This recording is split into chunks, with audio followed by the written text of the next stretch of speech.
आप भीम आर्मी का आपने भरोसा किया ना, भीम आर्मी ने कभी आपका भरोसा टूटने दिया ना, आजाद समाज पार्टी कभी आपका भरोसा टूटने देगी और ना चंद्रशेखर आजाद कभी आपके सम्मान के साथ कोई खिलवाड़ होने देगा।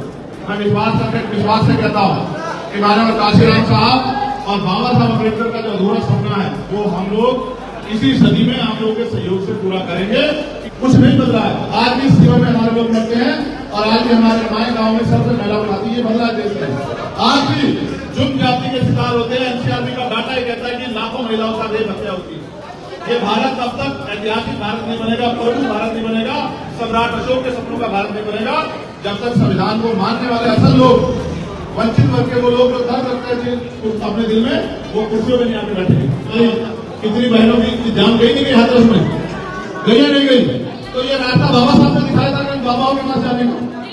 हमारा तो एक ही बाबा है, उनका नाम है बाबा साहब डॉक्टर भीमराव अम्बेडकर।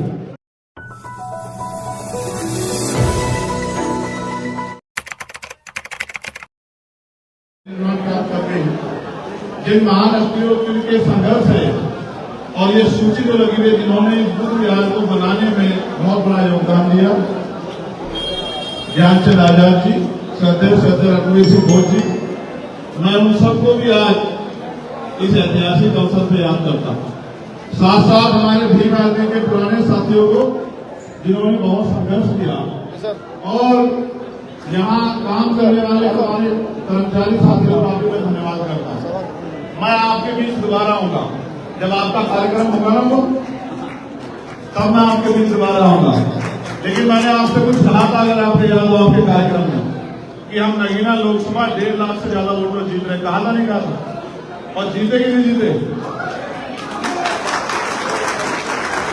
आज मैं आपसे इसी बुद्ध विहार में कह रहा हूं कि जब 2027 का चुनाव आएगा तो उत्तर प्रदेश में सरकार आजाद समाज पार्टी के बिना नहीं बनेगी, मेरी बात नहीं। और वो दिन आएगा जिस दिन के लिए आपने एक एक पैसा जोड़ के अपने आशीर्वाद, सहयोग, संघर्ष से अपने भाई बेटे चंद्रशेखर को ताकत दिए, वो दिन आएगा कि आपकी कलम में इतनी ताकत होगी कि लखनऊ में जो सरकार चलेगी वो सहारनपुर के लोगों के हाथ से चलेगी। मेरी बात का सहारनपुर वालों को भी कह रहा हूँ, ये मेरा घर है, मैं यहाँ का बेटा नहीं हो सकता है कभी, हमेशा बेटा और भाई होगा। आपसे भी कह रहा हूँ, आप भी अपनी ताकत बनाने के बारे में सोचिए। जिस दिन मेरा घर तैयार हो गया ना ताकत बनाने के लिए, उस दिन मेरी ताकत 1000 गुना बढ़ जाएगी, क्योंकि आदमी अपने घर से नेता होता है। तो सहारनपुर के मेरे परिवार के लोगों मैं आपसे कह रहा हूँ, आप अब मेरे ऊपर भरोसा करो, आजाद समाज पार्टी भरोसा करो। आप भीम आर्मी का आपने भरोसा किया ना, भीम आर्मी ने कभी आपका भरोसा टूटने दिया ना, आजाद समाज पार्टी कभी आपका भरोसा टूटने देगी और ना चंद्रशेखर आजाद कभी आपके सम्मान के साथ कोई खिलवाड़ होने देगा। मैं विश्वास से कहता हूँ कि माननीय काशीराम साहब और बाबा साहब अम्बेडकर का जो अधूरा सपना है वो हम लोग इसी सदी में आप लोगों के सहयोग से पूरा करेंगे कि वंचित वर्ग के लोगों का यही नहीं दिल्ली तक रहा जाएगा।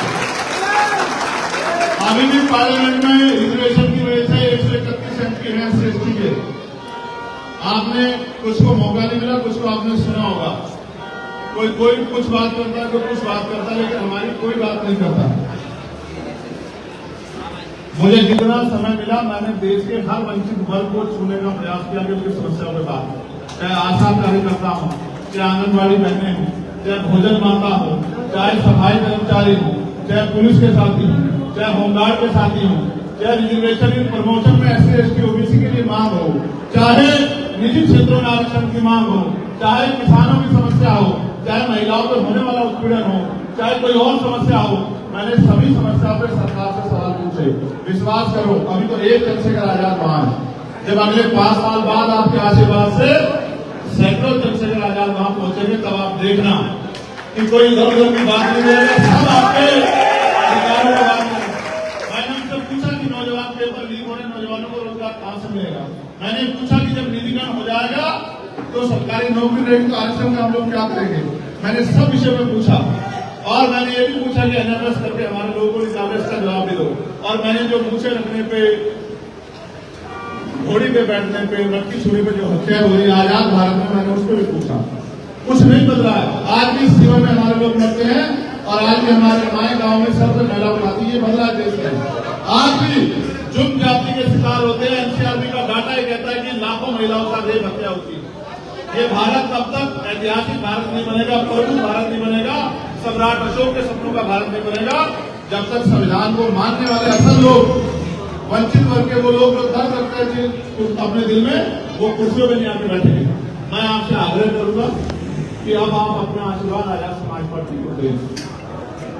आपने पिछले आंदोलन को बहुत ताकत दी।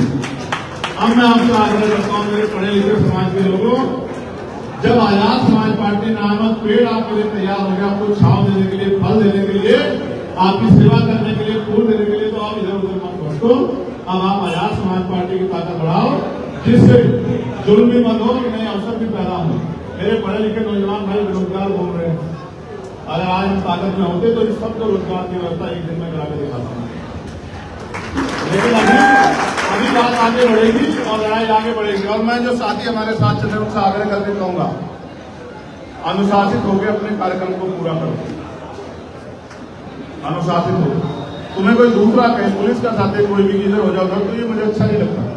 तुम वो लोग हो जिनके कंधों पे भीम आर्मी के आंदोलन के जरिए जिनके कंधों पे जिम्मेदारी, तो भीम आर्मी का एक एक सिपाही अपने आप में वो एक वॉलंटियर भी है, वो एक मिशन के सिपाही के साथ साथ समाज का सिपाही भी है, वो देश का सिपाही भी, वो भी सड़क पर दिखना चाहिए। ठीक है। अब मैं आपसे आग्रह करूंगा क्योंकि लंबा सफर है अभी और अंधेरा हो जाएगा, आप फोटो के चक्कर में आज मत पड़ो।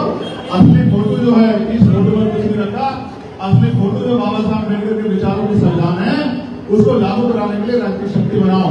और मैं तो एक ही बात को मानता हूँ, जो माननीय काशीराम साहब ने कही कि तमन्ना अगर सच्ची हो तो रास्ते हजार होते हैं, तमन्ना अगर झूठी हो तो बहाने हजार होते हैं। हम पे तमन्ना सच्ची है क्योंकि हम अपने लोगों को दर्द में नहीं देख पा रहे।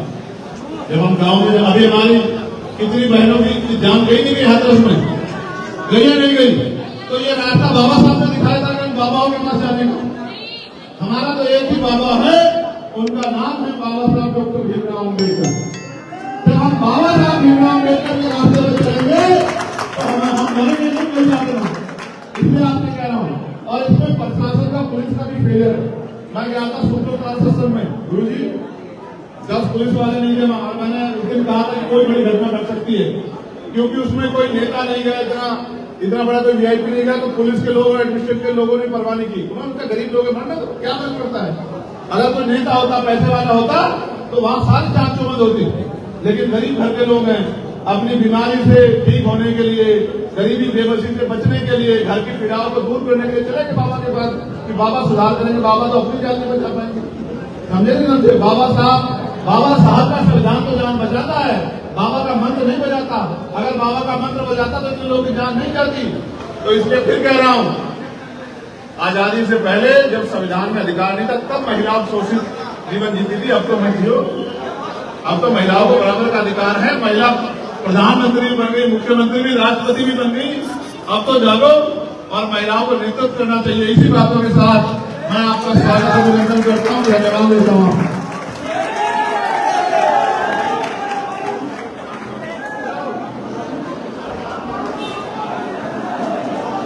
Halo.